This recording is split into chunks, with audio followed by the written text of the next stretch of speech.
Myself. My name is Dave Tuttle. I'm the Chief Deputy Sheriff. I have the honor of doing multiple things. I'm in charge of civil process. I oversee Office of Community Corrections. So any of you guys that have ever had a ankle bracelet inmate in your properties, I oversee those folks too. So the number on your table, if you ever have a problem with one of them, you can call me also. Not probation or parole, just inmates. So, and I do the community outreach. So all the programs that the sheriff runs in the communities I oversee. And before I have these guys come up and talk about civil process, I do want to mention one of the new programs we're working on. You've been seeing it in the paper a lot, the graffiti problem that's been happening, not just in Worcester, but basically everywhere.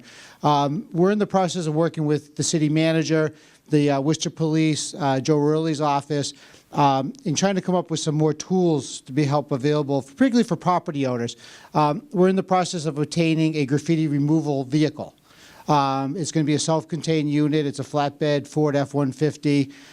We're in the process of putting it together now, which will have inmates go off and clean graffiti. Typically, all of the programs that we run in the past have focused on either state-owned property or nonprofits. We've never been able to go off and do privately owned property work. But we think in case of the graffiti removal truck, we have our lawyers coming up with a release form that property owners can sign, so that if you have graffiti on your building, we may be able to come out and help you remove it.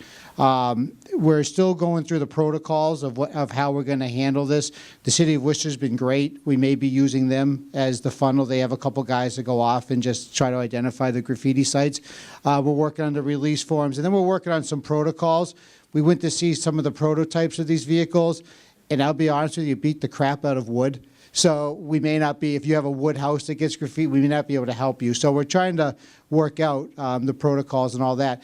The truck's been ordered. We're hoping to have it in-house by June. So over the next 4 or 5 months, we're going to be putting this together. You'll be reading about it in the papers, and we'll let the association know once we have it up and running, what you can do. Like I said, the police department has been great to work with. I want to thank those guys. They send us 6,200 inmates a year. They keep 500 people employed at West Boylston, so thank you. Keep kicking in the doors, guys. We love it. So I oversee a lot of different things, and I'm very fortunate. I have a great crew of folks, men and women, that work with me. I'm going to have Lynn, Tiffany, and Steve come up and introduce themselves. Lynn's going to go first. What we're going to do is kind of run through the list of the things that we can do to help you out. We've recently moved our offices. We're right on Main Street now, across from the courthouse. For those of you who need to come down, we do have limited parking next to our building. The sign says shares parking only. Feel free, if you're doing business with us, feel free to come in, park, and you can come in and do business with us. The other thing we want you to know, as an association, we know you join these groups to get some sort of benefit out of it. We were up in North County recently where we offered them a 10% discount on evictions. So if you're doing an eviction and you use us and you say you're a member of this association, we'll give you a 10% discount on the eviction. It just as a benefit of being part of the Worcester Property Owners Association. So I want to thank you for having us. I saw Doug give someone a hook with a gun, so I know to stay right on track here on our time. So I'm going to turn it over to Lynn and let her kind of explain some of the things we do, and we'll take questions afterwards. But thank you very much. Hi. I'll try to be quick. However, this is a very lengthy process I'm about to talk about. Again, my name's Lynn. I'm Dave's assistant. I've been with the Sheriff's Department for 15 years, and I learn something new every day. As landlords, how many of you have had to evict someone? Quite a few. If you haven't had to do it yet, I'm sorry to say that it may happen to you. And the reason why we're here is to explain what you need to do if you have to get a tenant out of your apartment. And the first step in that is serving a notice to quit. The first thing you have to do is serve either a 14-day notice to quit or a 30-day notice to quit. Once you've done that and the time has expired, either the 14 or the 30 days, and they still do not vacate the premises, you must go to housing court following that and get a summary process summons and complaint. This is where you'll get a court date, and you and your tenant or tenants must appear for that court date.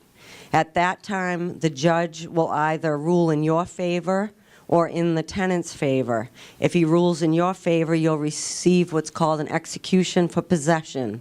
And that is what you're going to use to evict your tenant or tenants. Once you get that execution, first let me backtrack. We can serve the 14-day notice and the 30-day notice. We can do the whole thing for you step by step. So the first thing you do is bring that into us. We'll serve that. After you get the summary process from the housing court, we serve that for you. Once you get the execution, that's when we set up the eviction. You do have two choices. The first choice is to serve what's called a pre-48-hour notice. We call this a scare tactic. It's a way to try to save money if you think perhaps the tenants may leave with the threat of eviction. And what it is a letter that we draft up saying, this is your last chance to get out. If you don't, we are going to be back here with the sheriff to evict you. We will be moving you out. So that is an option for those of you, because it can be a very expensive process. That's something that you can do if you think maybe this person isn't a professional tenant, if you know what I mean. Because some of these people do this for a living. They move from place to place, and they live rent-free for years and years to come. If you're going to skip over the pre-48, or you can do the pre-48 and then go to the 48. But to do the actual eviction, you must serve a 48-hour notice, and it must be a full 48 hours. No weekends, no holidays. So if you come in on a Monday morning and we serve that 48-hour notice on Monday, you have to count Tuesday and Wednesday as the 48 hours. So the soonest that you can do the eviction would be that Thursday. Okay? If you come in on a Friday, forget about Saturday and Sunday. You need to count Monday and Tuesday. These handouts that we gave you explain all of that, but I know it's a lot. It really is wordy, and we don't have a problem with you calling the office. You can speak to anyone at our office that can explain the process to you if you don't understand how it works. Once we serve the 48-hour notice, prior to setting up the eviction, you must hire a mover. The movers are listed on this paperwork that we gave you.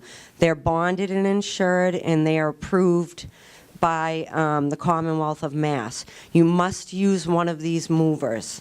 Okay, they have storage facilities.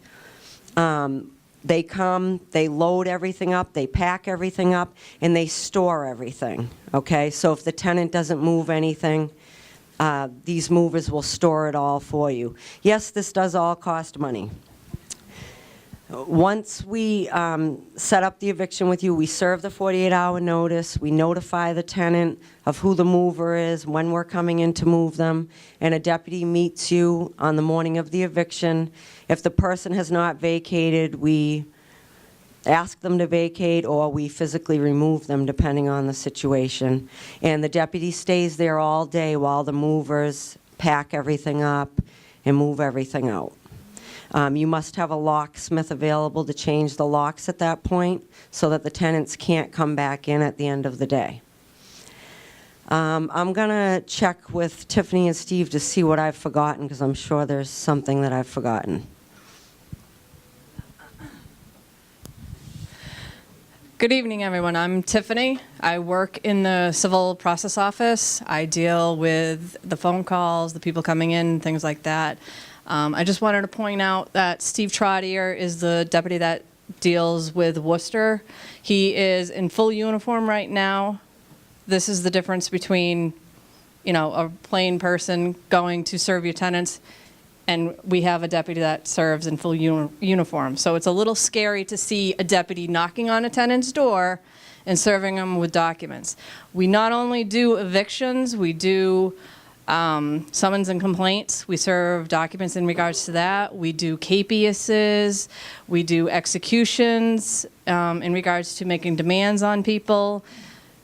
We do a whole bunch of stuff that we're not touching upon right now. But the packet of information that you guys have, it has a pro se sheet on the back.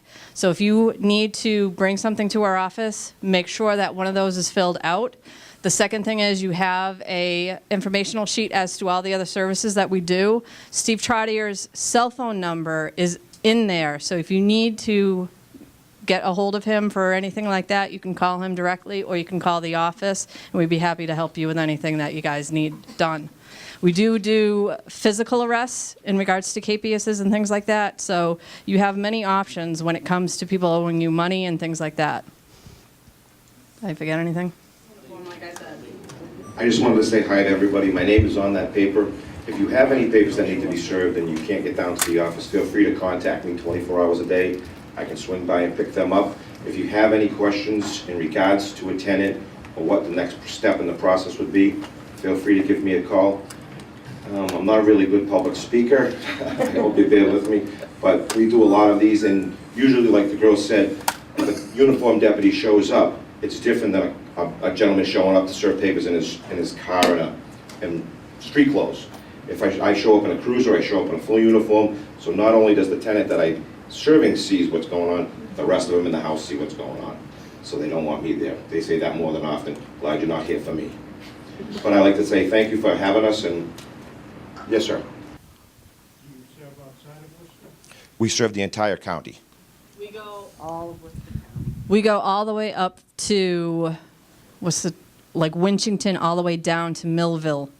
There's a huge section. We go all the way up to the top of Massachusetts, all the way down to the bottom of Massachusetts. So there's a huge section that we do. We have several officers fully uniformed. We have plainclothes ones. And we do a whole bunch of services. We do probate and things like that.